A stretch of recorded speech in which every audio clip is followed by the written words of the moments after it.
Jā, tad droši vien varbūt stādi sev priekšā. Es pārstāvu mežsaimniecības uzņēmumu Sodra, esmu Kaspars.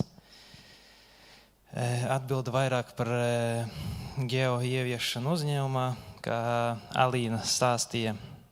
Mums ir LVM geo, bet mums arī ir diezgan daudz to autorizēto datu. Un es nedaudz pastāstīšu, kā mēs apsaimniekojam savus mežus.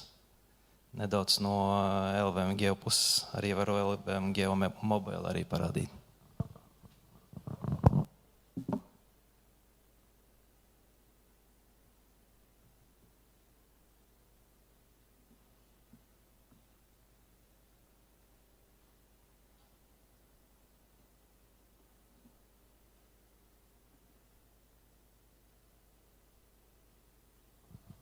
Minūtīti jāpagaida, kamēr pieslēgsies tūlīt.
Kā saka, drošība pirmajā vietā, vajadzēja pieslēgties.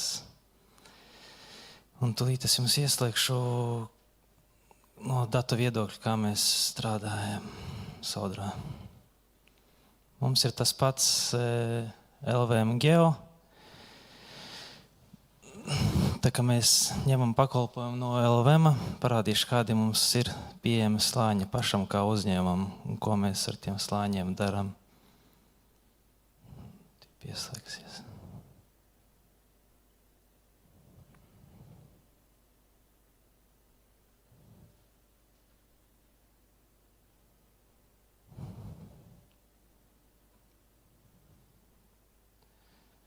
Tā, vārda sakot, mums nāk dati gan no valsts meža dienesta, gan no dabas aizsardzības pārvaldes, gan no kultūras pieminekļiem. Un, vārdu sakot, mums ir tādi slāņi kā VMD iezīmes. Tas ir pilnīgi mums reizi nedēļā atjaunojas dati no valsts meža dienesta caur Latvijas valsts mežiem, un mēs uzzinām to aktuālu informāciju katru nedēļu. Tad mums ir tāds slānis saimnieciskās darbības aprobežojumi, un mēs varam redzēt visus tos īpašumus, kas, piemēram, ir sarkanajā zonā, tas nozīmē, ka kaut kāds ir biotops iekritis vai kaut kāda aizliegta kalcirta, un tad, piemēram, mežstrādnieki zina, ka tur nedrīkst darboties ar mežstrādi, vai tas pats mums stigotājs ir. Mums stigotājs pilnībā par 70% stigo ar telefonu. Kā Līna teica, ka varētu tā kļūda būt, bet es neesmu redzējis vai dzirdējis tādas gadījumus, kad valsts meža dienests būtu atteicis dēļ tā, ka būtu kaut kāda tur GPS nobīde. Jo viņiem ir pieeja mūsu autorizētajiem datiem, viņi uzspiež slāni stigot, iet ar telefonu iestigo, un mēs uzreiz varam redzēt arī iekšā kartē, ka mums ir tā iestigota platība. Un tad jau tā mežkopības meistara atbildība ir tā, vai viņš to stigo un pieņem vai ne, viņš var arī palabot. Un mums, protams, ir visa informācija par mūsu cirsmām. Mēs redzam, kam ir atdots, kad ir izstrādāts, cik daudz kubu un tam līdzīgi. Un, protams, cirsmās mums ir vairāki statusi, sākot, piemēram, kad tikko ir iezīmēts, kad ir dabūts apliecinājums, kad ir pabeigta meža strāde, kad ir viss sakārtots grāmatvedībā un tam līdzīgi. Un, protams, Mums ir tāda kā sadaļa mežsaimnieciskie darbi. Pilnīgi visi mums darbi iet caur LVM Geo. Neviens darbs netiek apmaksāts, kad mežkopības meistars nav iezīmējis, piemēram, mūsu sistēmā. Lai varētu, to izskaust, piemēram, kaut kādas krāpniecības vai kaut kas tam līdzīgi gadījumus. Un kad mežkopības meistars iezīmē, darbs tiek apmaksāts un visi laimīgi. Un arī vadība var redzēt visus tos darbus, kas ir veikts konkrētajā īpašumā. Un tā līdzīgi mums ir gan lauksaimniecības zemes nomas, ja mēs ieslēdzam to slāni, gan arī mums ir, protams, mums ir daudz mednieku, daudz līgumu, arī mēs tos visus medījumu platības varam redzēt LVM Geo.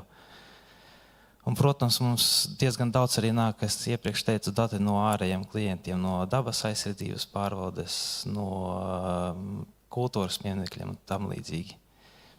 Un, protams, daudz ko mums jaunu uztaisa pats Latvijas valsts meži. Tas ir īsumā, kā mēs darbojamies Sodrā. Ok, liels paldies. Kā ir par to saimnieciskās darbības aprobežojumu? Tur ir vēl kaut kas cits ārpus dapa un biotopiem? Vai? Jo, man liekas, ka, vai, kas vēl ierobežo mūsu īstenībā no valsts meža dienas arī nāk, kur ir, piemēram, aizsargi joslas gar upēm, gar ezeriem, un visi tie 10-50 metri. Tas viss arī nāk no Latvijas no valsts meža dienas. Tas ir vairāk kā, teicīgi, vizuāli uzreiz tu kartas redzi, ka tur ir kaut kas sarkans, un tad tu tālāk lasi, kas tieši vai tur ir. Mums īstenībā ir tās trīs krāsas, ir stingri aprobežojumi, kas paredz saskaņojumu, un citi aprobežojumi, kas īsti nav saprotami. Un, tas primārais uzdevums ir stingrais aprobežojums. Tas ir tur pateikts neiztikt un aprobežam, kas paredz saskaņošanu. Tas nozīmē, ka iesaistās arī vides eksperts no uzņēmuma viedokļa. Un tad viņš skatās ar ceturto aci, kā saucamo. Vai tā kā, pārliecinās apspināto cirsmu vai nē. Labi. Šeit kādi jautājumi?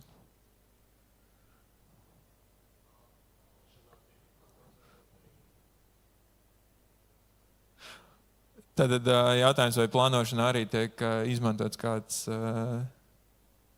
Plānošana pārsvarā notiek ar LVM Geo. Tās pašas cirsmas mums ir iestrādāts algoritmas. Kaut vai, piemēram, ja paskatās, ir tāds slānis mums potenciālās cirsmas. Un tad ir noteikts algoritms, tur zaļā krāsā, piemēram, man ir iespējams veikt kopšanas cirti. Sarkana krāsa, man ir iespējama galvenā cirte vai pēc caurmēra, un tad stigotājs reāli brauc uz vietas. Un stigotāji ir ārpakalpojumi, brauc uz vietas un skatās, vai tur ir tiešām tas algoritms nosrādājis pareizi, vai man iespēja ir kaut ko iestigot. Un tas pats līdzīgi ir tiem mežsaimnieciskiem darbiem. Man ir potenciālās jaunoģu kopšanas, un es redzu, ieslēdzu to slāni un redzu, man tajā nogabalā ir iespējama jaunoģu kopšana. Aizbrauc, apsako. Ir darbu izdara, iezīmē un darbs tiek apmaksāts. Attiecīgi, lai saprastu, kur tā darba inicēšana arī notiek caur šo platformu, kur es iezīmēju šo pirmo nogabalu. Jā, mums viss tas, piemēram, darba uzdevums tiek sūtīts ar LVM Geo. Tu, piemēram, identificē tās, piemēram, uzrakstīšu potenciālās cirsmas. Es viņu identificēju. Un tad... Galvenais par daudz kaut ko nenospied, lai mēs te nestaisam darbu uzdevumu no šērēt. Es uztaisīšos pēc tam un nav. Un tad ir tāds nosūtīt darbu uzdevumu. Un tad es tev, piemēram, aizsūtu tam sadarbības partneram. Piemēram, tūlīt neuztaisīju. Es jebko varu aizsūtīt. Es varu tās cirsmas aizsūtīt, varu arī iezīmēt viņam darbu, ka tu aizbrauc man uztaisi jaunoģu kopšanu vai sagatavo augsni. Un tad, piemēram, es tā kā sev aizsūtīšu. To tur var arī ierakstīt, satura nav obligāti, vai arī tas piemēram aizsūta, hei, aizbrauc man iestigo pirmo nogabalu. Un tad es tam sadarbības partneram aizsūtu, kur nosūtīts ir. Un tad sadarbības partneris aiziet uz savu e-pastu. Un darbu uzdevumu. Un tad viņš reāli arī atver to darbu uzdevumu sev uz datora. Skaisti. Un tad viņš tīt redzēs, viņš tīt jāpaskās, vai man tā autorizēties vajag.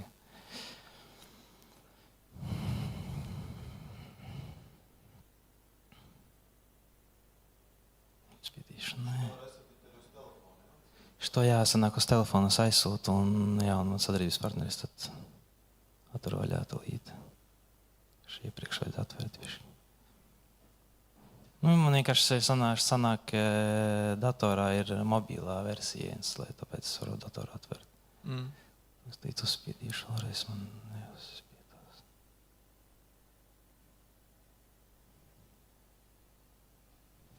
Kur viņam aiziet ar mūsu informāciju, ir kvartāls, nogabals, platība, suga sastāvs, galvenā cirta pēc vecuma, un tad viņš reāli arī aizbrauc un iestigo to gabalu. Tas nav tikai cirsmām, kā teica, tas ir. No visiem uzdevumiem. Vēl kāds grib kaut ko pajautāt, unikāla iespēja? Tiešraidēji neesmu pārliecināts, vai mēs varam no tiešraides tikt pie jautājumiem. Ārpus scenārija bija brīvais mikrofons. Ok, labi. Liels paldies!